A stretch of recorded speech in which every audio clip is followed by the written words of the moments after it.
Camilla. Bonjour madame. Comment vas-tu? Je vais très bien et vous? Très bien, merci. Merci d'être venu. Installez-vous. Bien. Que penses-tu de temps d'aujourd'hui? Il fait très chaud. Il fait excessivement chaud, effectivement. Tu n'as pas eu beaucoup de mal à sortir de chez toi? Oui, parce que dans ma voiture, la clim ne marche pas, donc j'ai du mal à sortir. Ah, je suis désolée. J'espère qu'il fait meilleur ici, en tout cas. Beaucoup mieux. Et pour cette raison, je te remercie doublement d'être venu. Bien, lors de la session précédente, nous avons vu ensemble l'art de faire des formes en papier. Comment s'appelle cet art-là? C'est l'origami. C'est l'origami, tout à fait. Lors de la session d'aujourd'hui, qui elle va durer entre 20 et 30 minutes, nous verrons une autre utilisation du papier, celle de l'emballage cadeau. Et à l'issue de cette session, tu vas être en mesure d'emballer un cadeau de manière plus facile et plus soigneuse. Et pour commencer, je vais te demander, as-tu déjà emballé un cadeau? Oui, ça m'est déjà arrivé. Ça t'est déjà arrivé. Je pense que ça nous est tous arrivé une fois au moins dans notre vie. Et pour commencer, je vais parler de l'origine du papier cadeau. As-tu une idée? Connais-tu l'origine du papier cadeau? Non, pas vraiment. Non.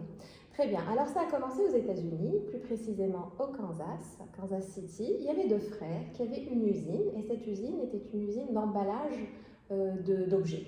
Et à l'époque, on emballait les objets avec du tissu. Et un jour, ils étaient à court de tissu. Et à la place, ils ont trouvé à portée de main du papier à envelopper.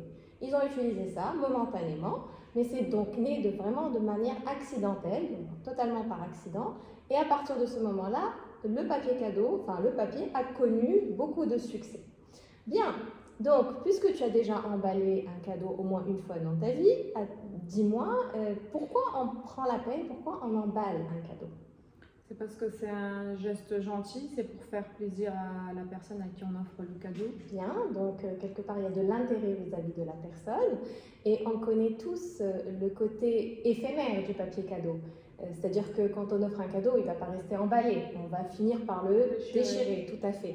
Donc pourquoi on prend autant de peine à faire le papier cadeau s'il va être déchiré en quelques secondes?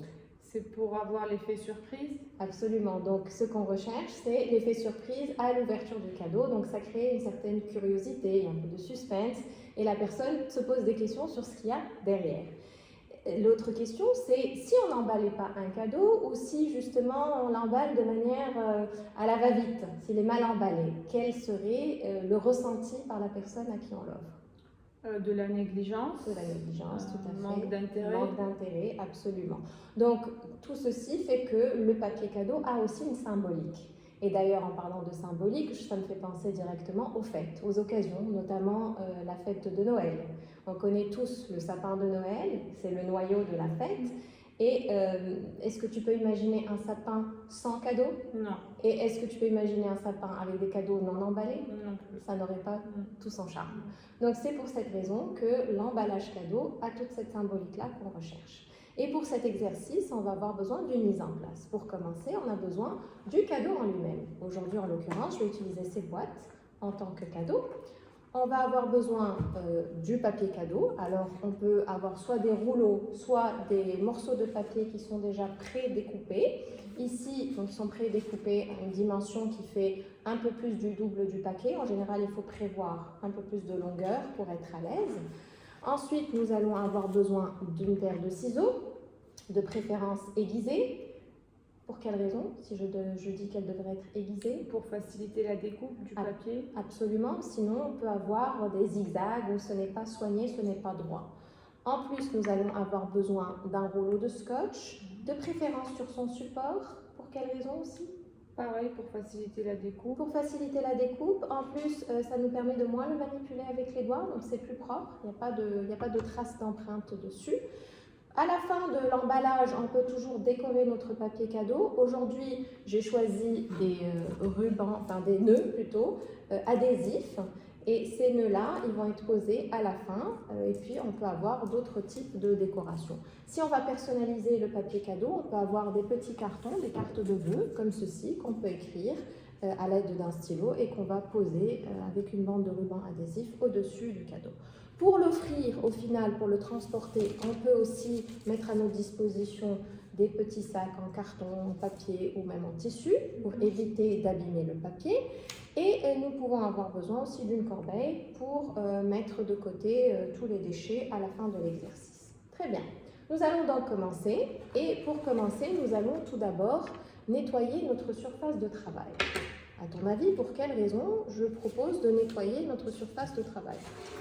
Pour ne pas salir le cadeau et le papier. Absolument. Donc ici, je vais essuyer ma surface pour éviter qu'il y ait des traces. Ça peut même être un liquide ou quoi que ce soit qui puisse laisser des taches soit sur le papier, soit sur le paquet en lui-même. Et bien sûr, quand on offre quelque chose, il faut qu'elle soit propre.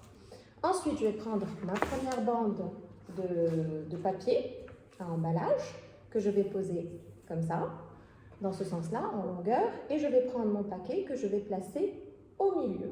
D'accord? Mais avant de commencer mon emballage, j'ai une étape importante que je voudrais voir avec toi. C'est celle de vérifier s'il n'y a pas de prix sur le paquet. D'accord? Alors, s'il y a une étiquette avec le prix, je vais faire en sorte de la retirer. Et je vais te poser la question, pour quelle raison je vais retirer cette étiquette? Pourquoi je ne laisse pas de prix sur le cadeau? Parce que c'est mal vu d'offrir un cadeau avec le prix dessus. Absolument, on n'offre pas un cadeau avec le prix qui est visible.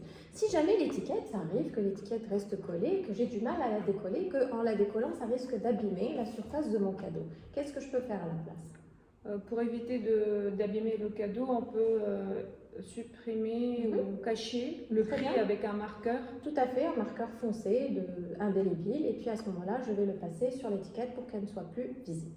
Donc maintenant, nous allons commencer notre première étape d'emballage. Je vais prendre le papier et le recouvrir jusqu'à la moitié de la surface du haut. Ensuite, je vais prendre mon rouleau de ruban adhésif, je vais couper une petite bande que je vais placer au milieu de cette façon-là. Ensuite, je vais prendre le deuxième pan que je vais retourner. Mais avant ça, je vais te poser une question. J'ai posé du ruban adhésif. À ton avis, pour quelle raison j'ai posé ce ruban-là ici? Pour éviter que la boîte et le papier bougent. Absolument, parce que sinon, je serais obligée de jongler un peu. Mais il y a une autre raison, c'est celle de Se libérer les mains. se libérer les mains, absolument. Donc, je suis beaucoup plus à l'aise en recouvrant le paquet avec mes deux mains.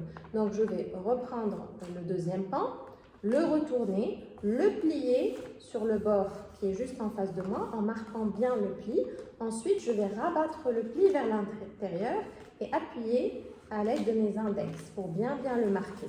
Ensuite, je vais retourner mon papier cadeau d'une bande d'environ 2 cm vers le milieu de façon à avoir des traits complètement parallèles avec les bords de mon paquet, de cette façon-là. Et à l'aide de mon pouce, je peux marquer les plis pour qu'ils restent maintenus. Autre chose, je vais reprendre mon ruban adhésif, couper une bande et venir placer un bout de ruban adhésif vers le haut de ce côté et une autre bande de ruban adhésif vers le bas de l'autre côté de façon à ce que le papier soit maintenu, qu'il ne bouge plus. À ton avis, pourquoi j'en mets deux? Si j'en mets d'un seul côté, qu'est-ce qui risque de se passer? Le papier va s'ouvrir. Il va s'ouvrir d'un côté, ça c'est clair. Très bien. Maintenant, c'est la fin de notre première partie de démonstration. Je vais te demander de refaire le même exercice avec le papier cadeau et un des cadeaux qui sont en face de toi.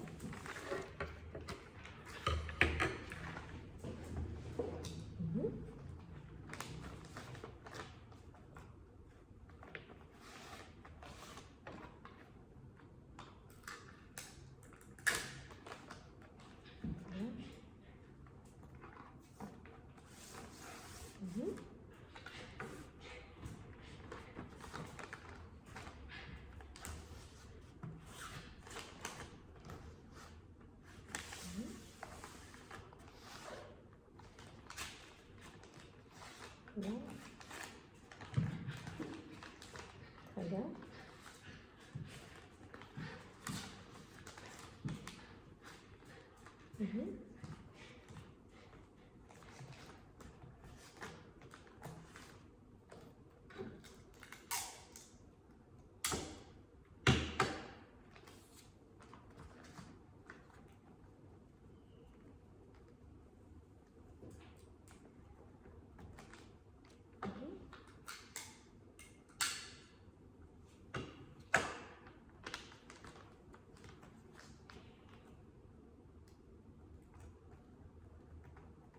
Bravo. Très bien. Alors, en première étape, je vais juste insister qu'il faudrait essuyer notre surface de travail Oui. pour éviter qu'il y ait de la poussière ou des taches qui se transmettent à notre papier cadeau ou à notre cadeau. Bien. Ensuite, j'ai vu que tu as suivi toutes les étapes que je t'ai démontrées. Juste un conseil, lorsque tu fais cet exercice, il est toujours préférable d'avoir les bandes en face de toi pour que ce soit plus facile à manipuler. J'ai vu que tu as fini par le retourner à un moment donné. Autre conseil que je te donne, c'est de bien appuyer avec tes index et ton pouce pour que les formes soient maintenues ainsi, d'accord, pour que ça ne remonte pas et qu'il n'y ait pas de risque que ton scotch se décolle. Très bien. Pour la suite, je vais continuer donc mon exercice. Je vais rabattre les bords. Je vais commencer par le côté gauche. Je vais rabattre mon premier bord. Pareil, dans cet exercice, ce qui est important, c'est de bien appuyer sur le papier pour qu'il soit marqué. Et plus il est marqué, plus ce sera facile ensuite d'avoir des formes qui sont soignées et bien visibles. Ensuite, ce que je vais faire, c'est replier le premier côté en appuyant sur la bande qui est vers le bas, le deuxième côté en appuyant aussi sur la bande qui est restée vers le bas. Et qu'est-ce qui me reste? Il me reste une forme qui s'appelle un triangle. Un triangle, tout à fait. Et ce triangle-là, je vais le maintenir avec un bout de ruban adhésif. Ce qui m'évite d'utiliser beaucoup plus de ruban, ce qui pourrait ne pas être très esthétique dans un cadeau. Donc moins on utilise de ruban et mieux c'est. Je vais refaire le même exercice pour l'autre côté. Pour ce faire, je vais retourner et faire basculer mon paquet pour avoir beaucoup plus d'aisance dans ma manipulation. Je vais rabattre ce bord-là en premier, tout en appuyant sur mon papier pour avoir des formes bien visibles. Le côté droit, pareil, je vais appuyer sur le bord du papier qui reste. Le côté gauche, de la même manière, je vais bien marquer mes formes. Et qu'est-ce qui va me rester? Toujours ce petit triangle que je vais rabattre et que je vais maintenir avec un bout de scotch. Ce sera largement suffisant parce que le bout de scotch va couvrir les trois parties. Et ainsi, tout mon cadeau est maintenant emballé. Ensuite, pour la touche finale, on a parlé des décorations. Je vais prendre un nœud, comme ici, un nœud qui a une partie adhésive, donc il a du ruban adhésif qui est déjà attaché, qui va me permettre de le coller directement. Ma question maintenant, c'est quelles sont les différentes façons d'orner un cadeau? Est-ce qu'il y a d'autres choses que des nœuds, par exemple? Un ruban. Un ruban? Quel genre de ruban? Les rubans pour les cadeaux. Oui, très bien. On peut avoir de différentes matières. On peut avoir du satin, on peut avoir de la raffia, etc. Oui, très bien. D'autres choses? Des plantes séchées. Oui, on peut avoir des fleurs séchées. Donc, on peut le personnaliser de la façon qu'on veut, selon l'occasion. Ou, bien sûr, après, même s'il n'y a pas d'occasion, on peut toujours offrir un cadeau avec une touche personnelle. Ici, je peux coller donc, mon nœud à l'endroit qui me plaît ou m'inspire. Ça peut être en couvrant un des bouts de scotch. Donc ici, par exemple, je vais choisir la partie supérieure à droite. Et si je vais personnaliser avec une petite carte où je peux écrire un petit mot, je vais prendre un bout de ruban adhésif pareil, que je vais coller de manière à la glisser juste en dessous du nœud, de cette façon-là.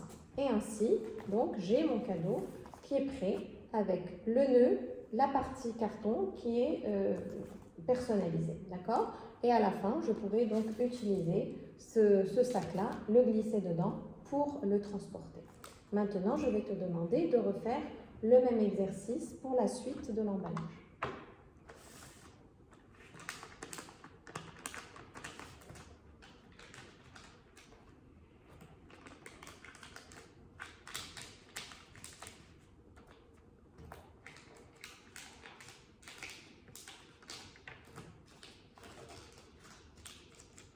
Très bien. Bien.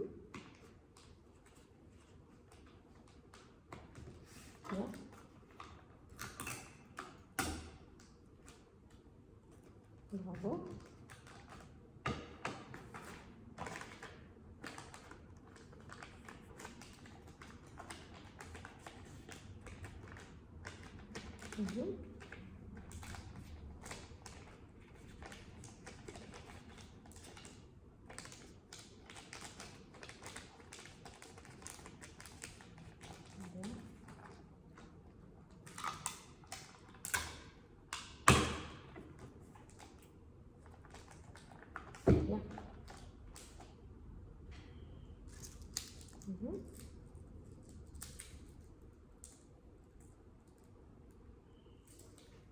Et elles sont un peu collées,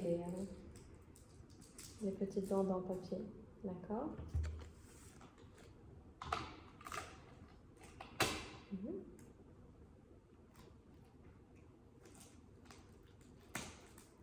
Mhm.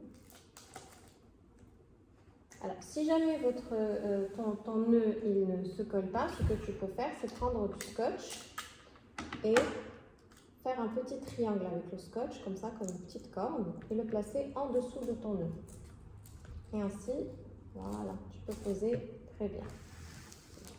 Donc l'importance ici, c'est toujours ton dernier coup d'œil. Tu jettes un dernier coup d'œil sur ton paquet. Pour quelle raison je te propose de jeter un dernier coup d'œil? Qu'est-ce que cela te permet? De vérifier que le scotch est bien, le rouleau adhésif est bien collé, Très bien. que les finitions sont parfaites. Très bien, donc c'est un dernier coup d'œil pour vérifier qu'il n'y a pas eu de parties qui se sont décollées, s'il n'y a pas de retouches à effectuer avant de le transporter et de l'offrir. Très bien, donc récapitulons un peu, j'ai quelques questions à te poser. Dès le début, donc comme on a vu, quelle est l'importance d'essuyer la surface? C'est pour ne pas salir le cadeau et le papier. Absolument, puisqu'on utilise la surface, nous utilisons nos mains aussi, donc il est important de l'essuyer. Deuxième étape, lorsqu'on offre un cadeau, pourquoi il est important de vérifier qu'il n'y a pas d'étiquette dessus, une étiquette de prix? Parce que c'est mal vu d'offrir un cadeau avec le prix. Tout à fait, donc on fait tout pour que le prix ne soit pas visible. Ensuite, j'ai pris du papier cadeau et j'ai placé mon cadeau dans un endroit bien particulier. Lequel? Le centre du papier. D'accord, et pourquoi je l'ai placé au centre? Afin que le papier puisse couvrir tout le cadeau. Très bien, pour assurer une certaine symétrie. Ensuite, j'ai placé une bande de rouleau adhésif au milieu lorsque j'ai couvert avec la première partie. Selon toi, si je ne mettais pas cette bande-là, qu'est-ce qui pourrait se passer? On aura du mal à manipuler le papier, ça va bouger dans tous les sens. Tout à fait, ça va bouger dans tous les sens et puis nous aurons besoin d'une main au moins qui maintienne le papier. Donc ça nous permet d'avoir plus de liberté avec nos mains. Très bien, ensuite, il y a une étape importante lorsque nous faisons nos plis. J'ai insisté qu'il fallait, avec nos doigts, faire quelque chose. Laquelle? S'assurer que les plis sont bien faits. D'accord, donc bien appuyés, bien marqués, d'accord, pour que les plis soient bien marqués et qu'ils soient soignés. Okay. Et d'ailleurs, c'est ce qu'on voit au niveau de la différence ici. Ils sont beaucoup plus marqués là que là et sur le bord supérieur. Très bien. Ensuite, nous avons aussi vu qu'on peut orner le cadeau avec certains articles, notamment lesquels? Le nœud, le ruban, que ce soit en satin ou d'autres matières, et les plantes séchées. Très bien. Donc ici, on a une variété de choix selon l'envie, selon l'occasion. Maintenant, je vais te demander de refaire l'exercice dès le début. Très bien. Très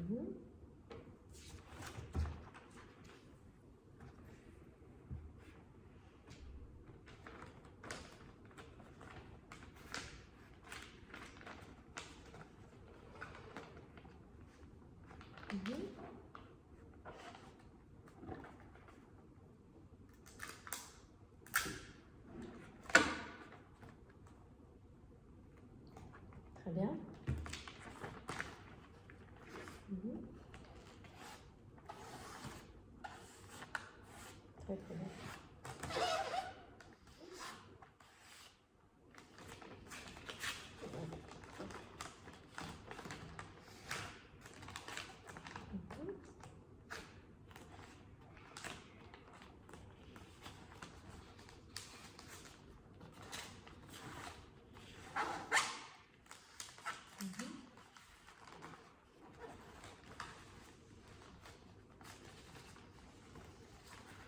Très bien.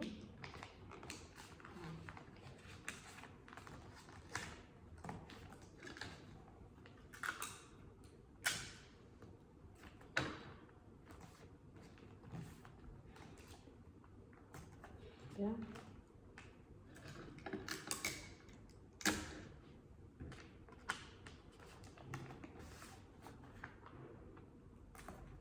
D'accord.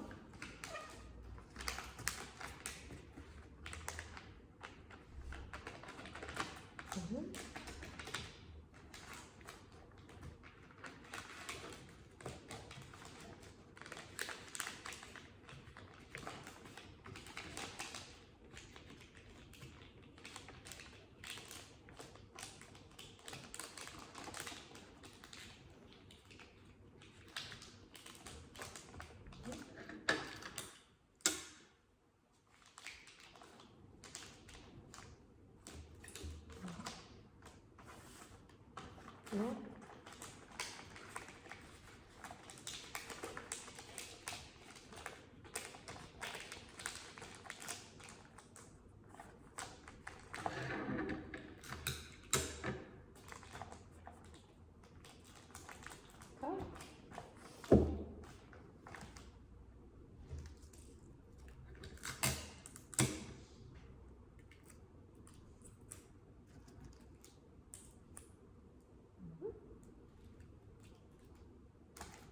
Bien.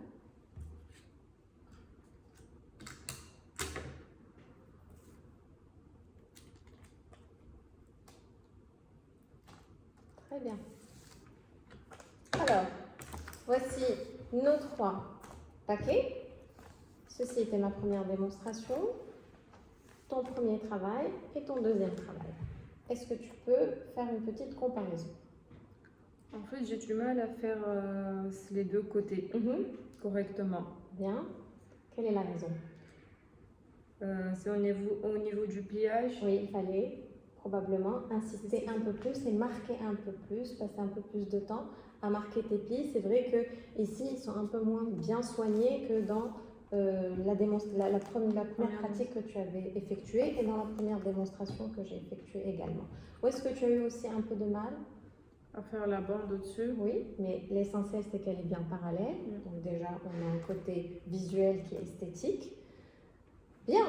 Alors, à l'issue donc de l'exercice d'aujourd'hui, tu es capable d'effectuer un emballage plus facilement et plus esthétiquement, plus soigné. Donc, il suffira bien sûr de faire un peu plus de pratique et bien sûr le rendu sera meilleur. En tout cas, lors de la prochaine session, ce que nous verrons ensemble, c'est des pliages différents, de pliages pour faire différentes formes de fleurs ou même des pliages d'avions en papier pour différentes occasions qui sont assez amusants. Et donc, je te remercie pour ta présence, pour ta bonne volonté et pour l'habileté dont tu as fait preuve. Et je te souhaite une très bonne après-midi. Merci à vous aussi. Merci Camilla.